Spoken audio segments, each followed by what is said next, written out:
एक बार की बात है, एक नगर में एक संत रहा करते थे। वो संत हर समस्या का समाधान दे देते थे। उनके पास चाहे किसी भी समस्या को लेकर आओ, हर समस्या का समाधान वो बड़ी ही सरलता से दे देते थे। सबसे पहले तो वो अगले आदमी की समस्या सुनते और उसके बाद थोड़ी देर के लिए शांत हो जाते, आंखें बंद करते और पूरी तरीके से शांत होने के थोड़ी देर बाद उस आदमी को उस समस्या का समाधान दे देते।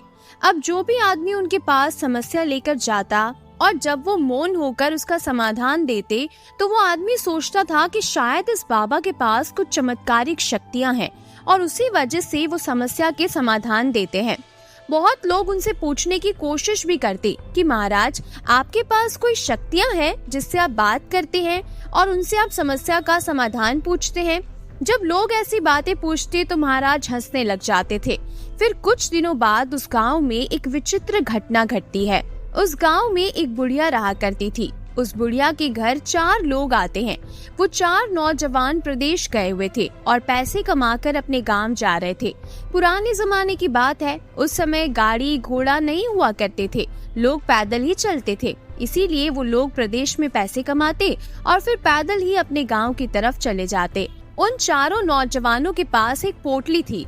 उस पोटली के अंदर उनकी सारी कमाई थी। उन लोगों ने सोचा कि हम सबकी कमाई एक ही पोटली में डाल दी जाए, ताकि जब हम गांव जाएंगे तो वहां जाकर चारों का बराबर हिस्सा कर देंगे। और नौजवान जब गांव पहुंचे तो वो एक बुढ़िया के घर गए और उनसे पूछा कि माताजी, हम आपके यहाँ रात को रुकना चाहते हैं। बुढ़िया माई ने कहा, ठीक है बेटा, मैं तो अकेली ही रहती हूँ, मुझे कोई दिक्कत नहीं है। मैं अकेली के लिए खाना बनाती हूँ तो आप लोगों के लिए भी खाना बना लूंगी।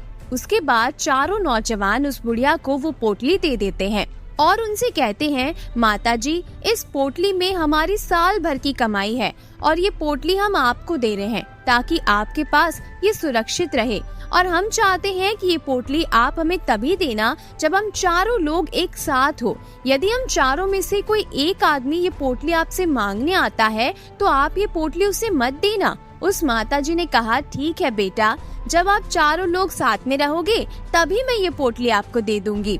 और वैसे भी आप सुबह होते ही तो यहाँ से जाने वाले ही हो, तो सुबह आप 4 मुझसे ये पोटली मांग लेना, मैं आपको दे दूंगी। इतना कहकर वो बुढ़िया उस पोटली को संभाल कर रख देती है और वो नौजवान भी बुढ़िया के घर रुक जाते हैं और रात को वहीं 4 आराम करते हैं। सुबह वो 4 जल्दी उठकर जाने के लिए नहा धोकर तैयार हो जाते हैं, लेकिन तभी उन 4 में से एक नौजवान, जो कि एक ठग था, वो सारे पैसे लेकर वहाँ से भागना चाहता था। वो ठग आदमी उन तीनों नौजवान से कहता है, भाई, हमने रात भर इस बुढ़िया के घर आराम किया, इसने हमें ठहरने के लिए जगह दी और बुढ़िया ने हमारी अच्छी खातिरदारी भी की। क्यों ना हम इस बुढ़िया माई का थोड़ा सा खेत में काम करवा दे। खेत में फसल है, अकेली बुढ़िया माई बेचारी काम करती है, बुढ़िया माई भी खुश हो जाएगी। उसके बाद उसके तीनों दोस्त भी तैयार हो जाते हैं और वो 4 लोग बुढ़िया के खेत में काम करने लगते हैं। तभी वो कहता है, भाई, मुझे प्यास लगी है, मैं पानी पी कर आता हूँ। उसके बाद वो बुढ़िया के पास झोपड़ी में पानी पीने जाता है और बुढ़िया से कहता है, माताजी, हम जाने वाले हैं, आपके खेत में हमने काफी काम कर दिया है, आप मुझे वो पोटली दे दीजिए। उसके बाद बुढ़िया कहती है कि आपके तीनों दोस्त कहाँ हैं? उन्होंने कहा है कि जब हम 4 साथ में रहे तभी हमें ये पोटली देना। तभी वो ठग आदमी अपने तीनों दोस्तों की तरफ इशारा करता है और इशारा करते हुए कहता है, लाऊं क्या? अब वो तीनों सोचने लगते हैं कि शायद ये पानी लाने के लिए बोल रहा है। उन दोस्तों ने कहा, हाँ ठीक है, ले आओ। उस बुढ़िया ने भी ये सुना। फिर उस ठग ने कहा, हमारे दोस्त पोटली मंगा रहे हैं और अब हम जा रहे हैं, इसीलिए आप मुझे वो पोटली दे दीजिए। इसी धोखे के अंदर वो बुढ़िया उस ठग आदमी को वो पोटली दे देती है और वो ठग आदमी उस पोटली को लेकर वहाँ से भाग जाता है। अब बुढ़िया माई भी अपने काम में व्यस्त हो जाती है। थोड़ी देर बाद वो तीनों दोस्त आते हैं और कहते हैं, माताजी, हमारा एक साथी आया था पानी पीने, लेकिन वो अभी तक वापस नहीं आया। तभी वो बुढ़िया माई कहती है, अरे, आप लोग अभी तक गए नहीं? वो तो बोल रहा था कि हमें वो पोटली दे दीजिए, हम लोग तो जा रहे हैं। तभी वो तीनों कहते हैं, माताजी, हमने वो पोटली कब मंगाई? हम तो पानी मंगा रहे थे, हमें प्यास लगी थी काम करते करते। तभी वो बुढ़िया कहती है, मैंने तो वो पोटली आपके उस साथी को दे दी तभी वो बुढ़िया और तीनों नौजवान समझ जाते हैं कि वो हमारा साथी हमें ठग के चला गया है और हमारा सारा धन लेकर भाग गया है। उसके बाद वो तीनों कहते हैं, माता जी, हमने आपको कहा था जब हम चारों साथ में रहे तभी हमें वो पोटली देना। ये तो आपकी गलती है। हम तो राज दरबार जाएंगे और इस बात का फैसला राजा ही करेंगे। उसके बाद वो तीनों नौजवान राज दरबार चले जाते हैं और अपनी सारी समस्या राजा को सुना देते हैं। राजा ने जब सारी समस्या सुनी तो तुरंत ही आदेश दे दिया कि वो बुढ़िया राज दरबार में आए। अब वो बुढ़िया माई भी राज दरबार में आ जाती है और राजा ने उन बुढ़िया से कहा कि इसमें तो बुढ़िया की ही गलती है। बुढ़िया को वो पोटली अकेले आदमी को नहीं देनी चाहिए थी, इसीलिए आप तीनों का जितना भी धन है वो बुढ़िया माई ही देगी। उसके बाद राजा फैसला सुना देता है कि ये बुढ़िया 2 दिन में धन कहां से भी लाके इन तीनों नौजवानों को देगी, क्योंकि इसमें सारी गलती इस बुढ़िया की ही है। अब वो गरीब बुढ़िया बेचारी क्या करती, उसके पास तो थोड़ा सा भी धन नहीं था, तो भला इतना सारा धन वो कहां से ला कर देती। अब वो बुढ़िया दुखी होकर भगवान के मंदिर में जाकर बैठ जाती है और रोने लग जाती है। उसके बाद उस बुढ़िया को याद आता है कि हमारे नगर में एक संत है जो हर समस्या का समाधान कर देते हैं और उनको तो बहुत सारी शक्तियाँ भी मिली हुई है। वो उन शक्तियों से बातें करते हैं और लोगों की समस्याओं का समाधान कर देते हैं। तो मैं भी उनके पास जाऊं तो शायद मेरी समस्या का भी समाधान हो जाएगा। वैसे तो मेरी ही गलती है, क्योंकि मैंने वो पोटली अकेले आदमी को दे दी और मुझे धन तो देना ही पड़ेगा, लेकिन शायद कोई रास्ता निकल जाए और मेरी समस्या का समाधान हो जाए। ये सब सोचते सोचते ही वो बुढ़िया उन संत महाराज के पास पहुंच जाती है और अपनी सारी समस्या उन संत को सुनाती है। उसके बाद वो संत थोड़ी देर के लिए मौन हो जाते हैं और अपने मन में कुछ सोचने लगते हैं। थोड़ी देर बाद वो अपनी आंखें खोलकर उस बुढ़िया से कहते हैं, राजा ने जो फैसला दिया वो फैसला बिल्कुल ही गलत है। इसमें आपको धन देने की कोई आवश्यकता नहीं है। जब ये बात उस बुढ़िया ने सुनी तो उस बुढ़िया को विश्वास नहीं हुआ कि राजा का फैसला गलत कैसे हो सकता है। उन संत के आश्रम में और भी लोग बैठे थे, वो भी ये सारी बातें सुन रहे थे। वो सारे लोग भी महाराज की बात सुनकर अचंभे में पड़ गए कि महाराज ने राजा के फैसले को गलत कैसे कह दिया।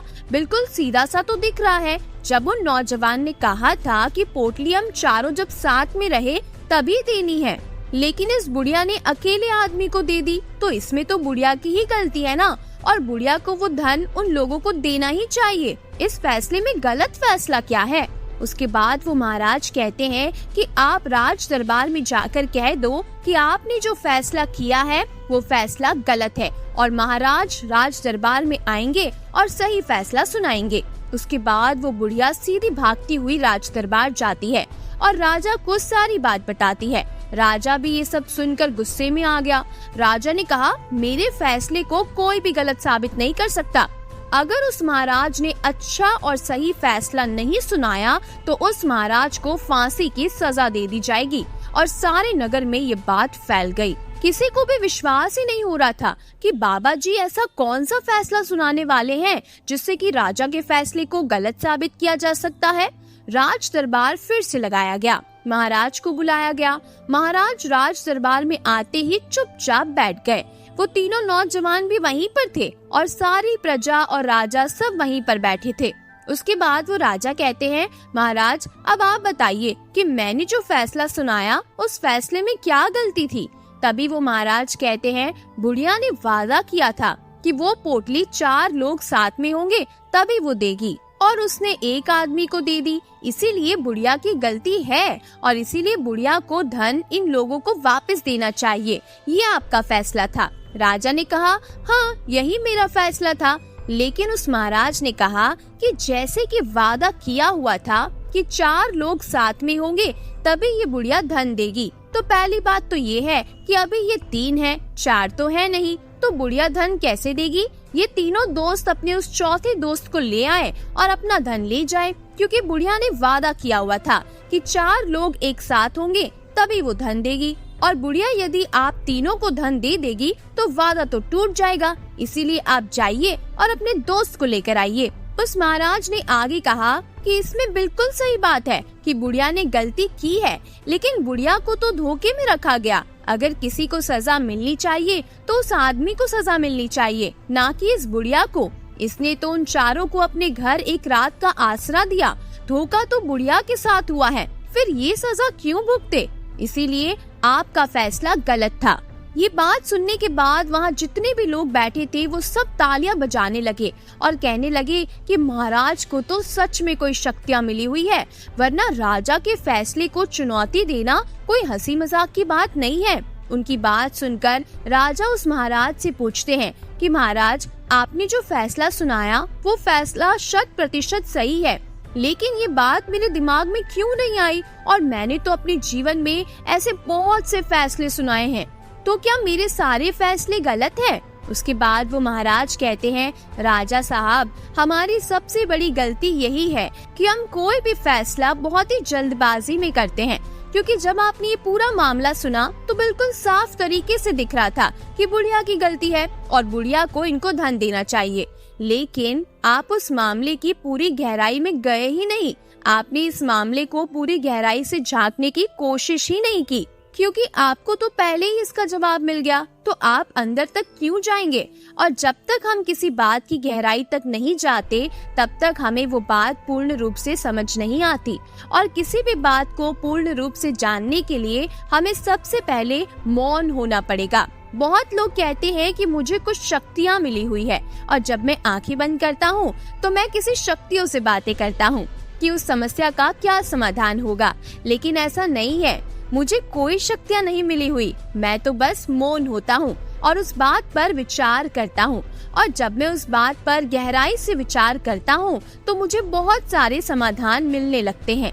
लेकिन मैं उन समाधानों के ऊपर भी विचार करता हूँ, और उसमें से जो सबसे अच्छा समाधान होता है उसी समाधान को मैं अगले आदमी को देता हूँ, ताकि उसकी समस्या का समाधान उसे मिल सके। और अगर आप इस मौन को शक्ति कहना चाहते हैं तो ये शक्ति सिर्फ मेरे पास नहीं, हम सब के पास है, लेकिन हम कभी इसका इस्तेमाल ही नहीं करते। हम तो हमेशा जल्दबाजी में रहते हैं, ऊपर से चीजों को देखकर तुरंत फैसला ले लेते हैं, कभी उस पर थोड़ा ठहर कर मौन होकर विचार करते ही नहीं, जबकि वो मौन की शक्ति हर पल हमारे पास हमारे साथ मौजूद है। लेकिन हम तो ठहरना ही भूल गए हैं, थोड़ा सा रुककर मौन होकर चीजों को गहराई से समझना ही भूल गए हैं। अगर हम भी मौन की शक्ति को पहचान कर अपने जीवन के हर छोटे बड़े फैसले को लेने में इसका इस्तेमाल करना शुरू कर दे तो कुछ ही समय में हमारा जीवन चमत्कारिक रूप से बदल जाएगा, क्योंकि मौन की शक्ति इस दुनिया की सबसे बड़ी शक्ति है, और जो मनुष्य इसे पहचान गया वो इस दुनिया में सब कुछ हासिल कर सकता है। जो कुछ भी वो हासिल करना चाहता है, बनना चाहता है अपनी जिंदगी में। उम्मीद है कि आपको ये छोटी सी कहानी पसंद आई होगी और आपने इससे जरूर कुछ सीखा होगा। आपको ये कहानी कैसी लगी मुझे कमेंट करके जरूर बताइएगा। कहानी पसंद आई है तो वीडियो को लाइक और चैनल को सब्सक्राइब जरूर कीजिएगा। मिलते हैं ऐसी ही और भी नई कहानियों के साथ। तब तक के लिए अपना बहुत सारा ख्याल रखिए। वीडियो को पूरा देखने के लिए आपका बहुत बहुत धन्यवाद।